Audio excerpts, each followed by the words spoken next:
Ka-farmers, good morning.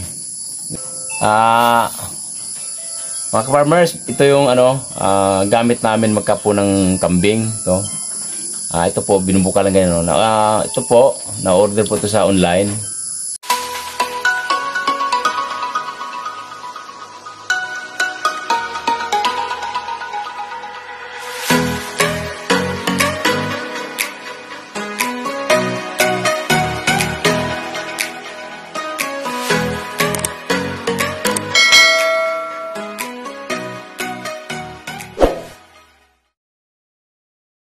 Sa Lazada or sa shop yun. Yan po yan.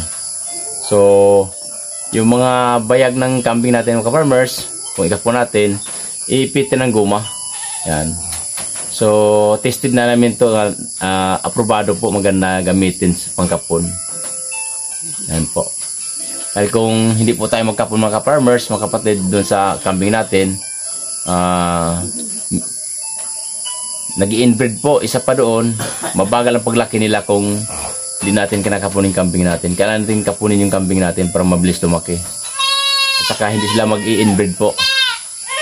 So magkapun po tayo ng dalawang kambing po. Ito lang, ilang buwan ito no? Ito mga 3 buwan na mga ka-farmers. Yan, ito mga lang to, hindi ito pure mga mistiso. Native lang po ito ka-farmers. So kapunin natin ka-farmers. Ito lang po, hawakan yung itlog, ipasok itong yan maliit Mga farmers pasok lang natin dito yan, itlog niya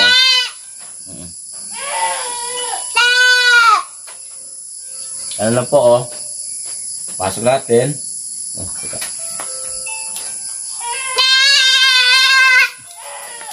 tapos tanggalin natin yung farmers.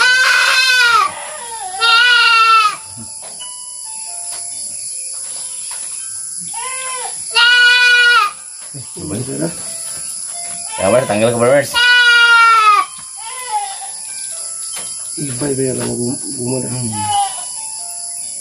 Sakto lang talaga itong 3 buwan o 2. Ikaw lamok ito.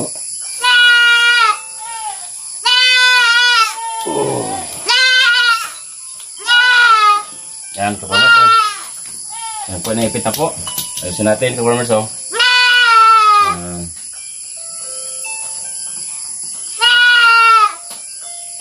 Kita nyo. Ito ka-farmers pagkapon yan yan.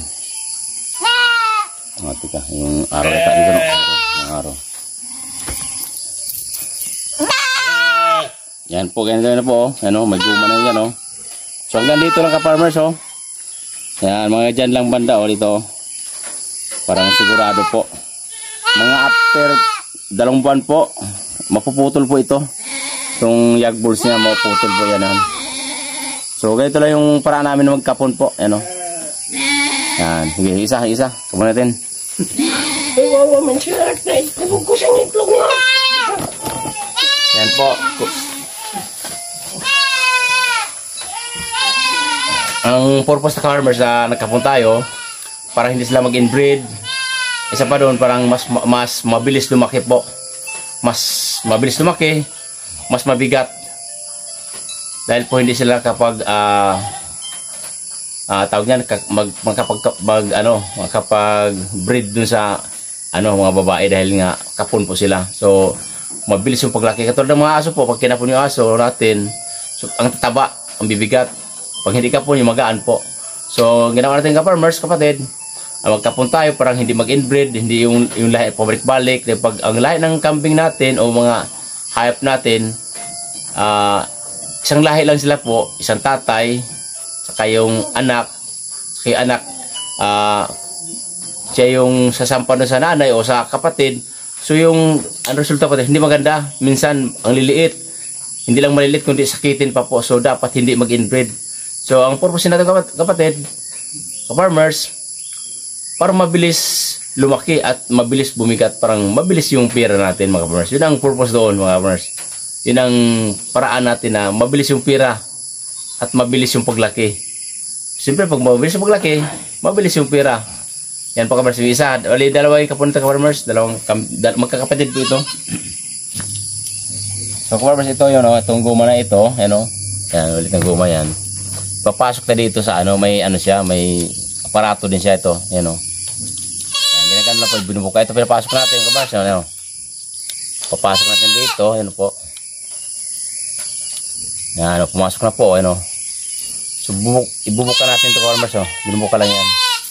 So, ilagay tayo sa dulo muna.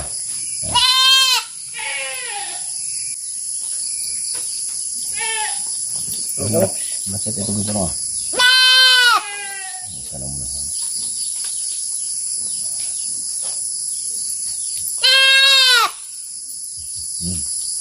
May technique pa rin. Dapat hindi sabay. Yan ka-farmers, tulak lang natin ka-farmers yung ano, yung guma. Yan o. Tulak natin yung guma ka-farmers. Parang pumasok sa loob. Okay. Sorry, baby. Pusok mo. I-ayos natin yung ano, guma. Yan, parang naka-flat siya.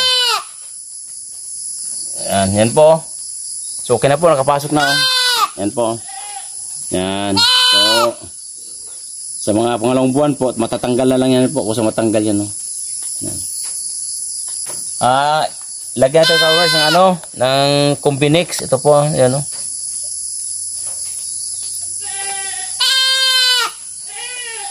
Combinix lagyan natin parang ano, hindi ma-infection yung ano, yung kakapitan ng guma.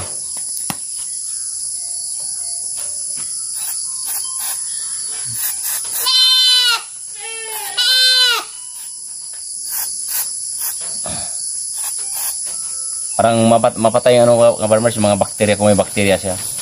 Kailangan natin i-sprayhan. Baba. Bye. Ito ka-farmers, oh.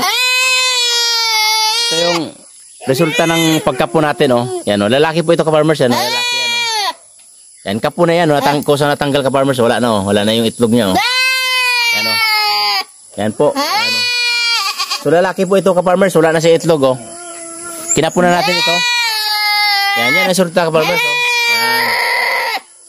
Yan. Ayun, oh. Yan, lalaki po yan, oh. Yan.